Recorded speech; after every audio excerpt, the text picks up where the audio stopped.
E aí, galerinha guerreira, tudo bem com vocês? Professor Altemir, do Vestibular na área, para falar para vocês de mais um livro, né? Hoje nós vamos falar sobre essa obra aqui, ó, Alguma Poesia, do Carlos Drummond de Andrade. E para começar, gente, deixa eu responder uma perguntinha que me fazem muito frequentemente. Professor, como que eu leio poesia? Não existe uma fórmula mágica para ler poesia. O que você tem que entender é o seguinte, ó, poesia é naturalmente um texto mais difícil do que prosa. Poesia tem um sentido mais concentrado, tem um trabalho poético, um trabalho artístico mais acentuado no texto, e isso gera uma dificuldade maior. O meu conselho sempre é o seguinte, ó, paciência e persistência.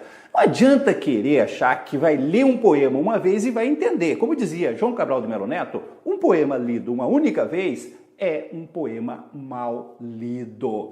Tem que ler e reler várias vezes. A poesia é um texto curto, então você tem que ter paciência, tem que ter persistência, tem que ler, tem que reler, até chegar ao sentido mais profundo. Agora, é óbvio que tem algumas coisas que podem te ajudar nessa trajetória. Então, você precisa, por exemplo, se munir de algumas informações prévias que te auxiliarão na leitura. Você não pode chegar também para ler um poema sem saber nada sobre o seu autor, sem saber nada sobre o contexto de época, sobre as características daquela obra em si. Então, essas características é que vão te auxiliar na leitura. E é isso que a gente vai tentar mostrar para vocês. Alguma Poesia é o primeiro livro do Carlos Drummond de Andrade, que é, se não o maior, um dos nossos maiores poetas.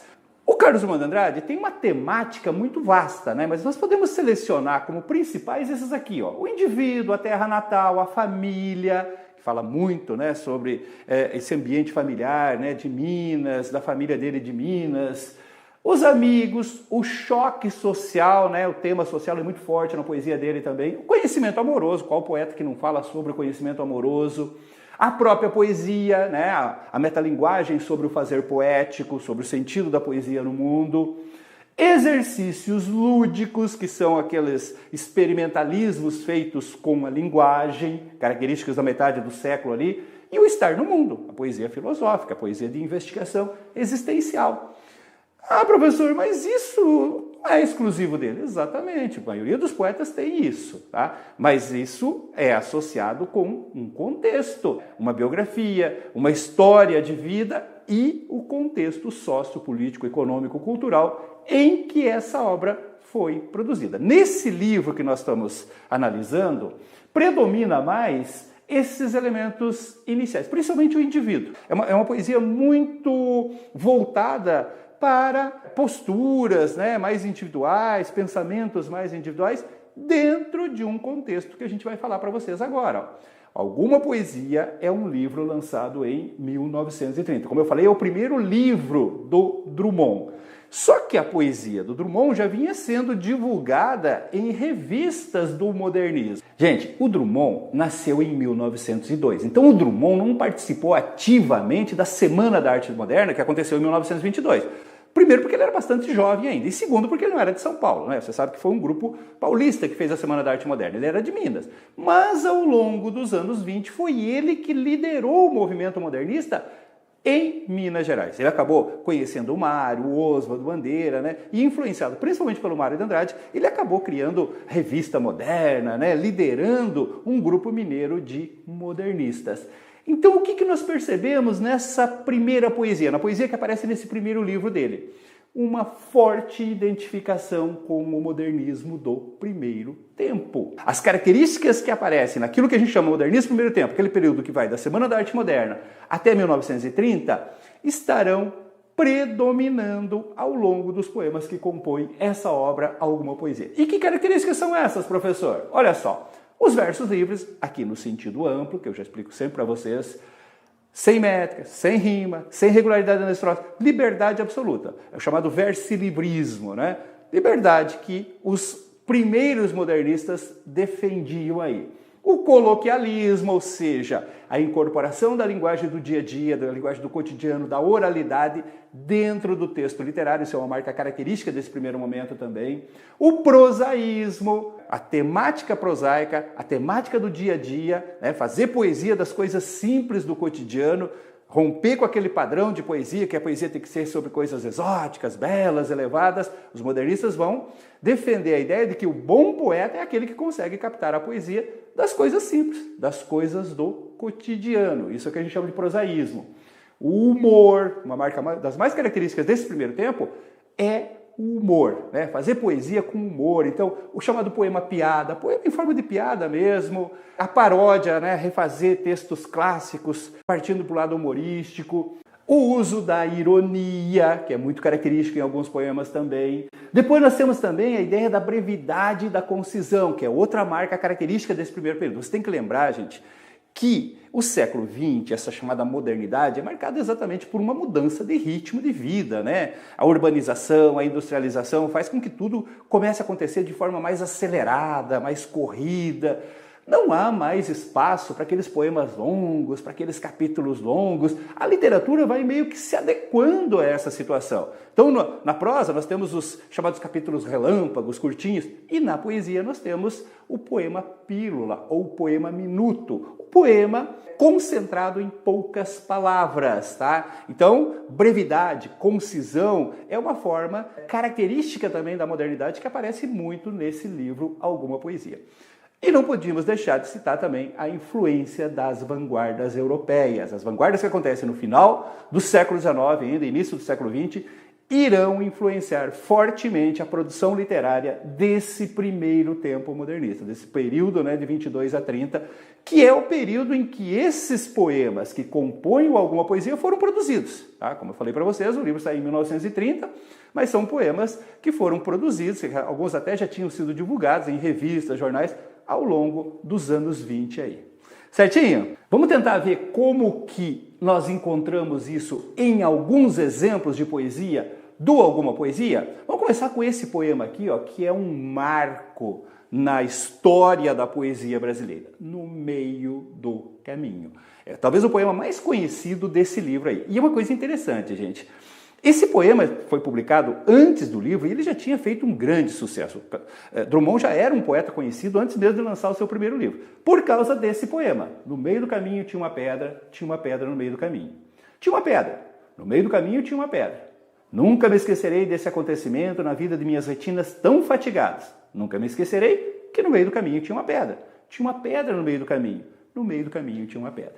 Esse processo repetitivo, né? No meio do caminho tinha uma pedra no meio do caminho, causou um reboliço muito grande. O próprio Drummond falou que se ele juntasse todos os comentários prós e contra desse poema, daria um livro inteiro. Os modernistas adoraram, né? A originalidade e tal. Os que eram contra o modernismo odiaram, falaram, olha, isso aqui é coisa de criança, o negócio de ficar repetindo, no meio do caminho tinha uma pedra no meio do caminho, parece uma coisa infantil. No entanto, gente, essa repetição de uma mesma ideia para acentuar, né, um fato, é uma das principais características da poesia drummondiana. Além disso, gente, tem todo um significado simbólico, que você sabe, né? Essa pedra aí tem toda uma simbologia. Não? Pode ser uma pedra física, mas geralmente é um obstáculo, né? Você, por exemplo, que está se preparando para o vestibular, tem uma pedra no meio do caminho. Aliás, tem um muro inteiro no meio do caminho aí, que é uma coisa chamada vestibular. Vamos em frente? Olha só. Cidadezinha qualquer. Casas entre bananeiras, mulheres entre laranjeiras, pomar, amor, cantar. Um homem vai devagar, um cachorro vai devagar, um burro vai devagar. Devagar as janelas olham. Eita vida besta, meu Deus! Observe, gente. Você tem aqui o prosaísmo. Você tem, né, as características do verso livre, da linguagem coloquial. Tal. Você tem o prosaísmo, ou seja, a temática do cotidiano, né? Um homem passa, um cachorro passa, a vida passa, sabe? Como se alguém estivesse observando, né, esse cotidiano e, em cima disso, captando a emoção desse dia a dia, desse cotidiano, dessas coisas simples aí. Observe a ausência de pontuação, né, essas transgressões gramaticais que é própria também desse período, né? Não usa vírgula, pomar, amor, cantar, como numa sequência ali sem separar por vírgulas. Outra característica marcante do modernismo aí. Mais um. Olha só, anedota búlgara. Era uma vez um czar naturalista que caçava homens. O czar era um imperador russo, né? Quando lhe disseram que também se caçam borboletas e andorinhas, ficou muito espantado e achou uma barbaridade. Vejam, é quase que uma piada, né? Quer dizer, ele acha natural caçar homens, mas caçar borboleta e andorinha é uma barbaridade. Tem um tom piadístico, tem um tom de humor característico desse período, mas também tem uma reflexão social, também tem uma crítica social. Então, é exatamente isso, né? Usar o humor para refletir sobre a realidade social, sobre a natureza humana aí. Mais um, olha só. Cota zero. Stop. A vida parou. Ou foi o automóvel? Isso é um poema, né? Essas 3 linhas aí, né? Essas poucas palavras, exemplificam aquilo que nós falamos sobre brevidade e concisão, né? Em poucas palavras, ele diz muito, gente. Stop, a vida parou. Ou foi o automóvel? Né? Nesse universo moderno, tecnológico, futurístico, em que tudo está muito corrido, de repente, você depende tanto, né, do automóvel, da tecnologia, que parar o automóvel para a sua vida. E aí você se questiona, o carro parou, ou foi a vida que parou? Há sempre por trás dessa poesia aparentemente simples, uma profunda reflexão. Fiquem atentos a isso. E para encerrar essa nossa brevíssima análise aí, nós temos um dos poemas mais famosos desse livro, que é o poema de 7 faces. E eu quero mostrar para vocês aqui exatamente a influência das vanguardas. No caso aqui, a principal vanguarda que influencia é o chamado cubismo. O cubismo é a fragmentação da realidade. A ideia do cubismo, a ideia defendida, né, pelos cubistas é você criar uma arte em que você apresente simultaneamente vários pontos de vista. As pinturas do Picasso, por exemplo, parece que foram pintadas de vários ângulos diferentes, né? Em cima do mesmo tema, vários pontos de vista. Aqui nós temos no poema de 7 faces um poema com 7 estrofes e você tem a impressão de que essas estrofes estão soltas umas em relação às outras, que cada estrofe é um poema separado. Dá só uma olhada, ó. Quando nasci, um anjo torto, desses que vivem na sombra, disse: vai, Carlos, ser gauche na vida, ser errado na vida. Agora a segunda, ó. As casas espiam os homens que correm atrás de mulheres. A tarde talvez fosse azul, não houvesse tantos desejos. Observe que é outro assunto. E muda na terceira também, ó. O bonde passa cheio de pernas. Pernas brancas, pretas, amarelas. Para que tanta perna, meu Deus? Pergunta meu coração. Porém, meus olhos não perguntam nada. Quarta estrofe. O homem atrás do bigode é sério, simples e forte. Quase não conversa, tem poucos, raros amigos. O homem atrás dos óculos e do bigode. Meu Deus, por que me abandonaste? Se sabias que eu não era Deus, se sabias que eu era fraco. Mundo, mundo, vasto mundo. Se eu me chamasse Raimundo, seria uma rima, não seria uma solução. Mundo, mundo, vasto mundo, mais vasto é o meu coração. Eu não devia te dizer, mas essa lua, mas esse conhaque botam a gente comovido como o diabo. Então observe, gente, são 7 estrofes, mas é como se fossem 7 assuntos, só que todos eles relacionados à vida moderna, às observações do eu lírico. É como se fossem 7 fragmentos de um todo. Daí nós temos a fragmentação cubista explicitada neste poema aí. Certinho, gente? Olha, eu dei aqui algumas pistas para que você possa fazer, então, agora a sua leitura dessa que é uma das obras mais importantes do Carlos Drummond de Andrade. Siga essas diretrizes, essas informações de contexto e faça uma leitura atenta. Paciência e persistência. E eu aguardo você numa próxima aula. Um abraço!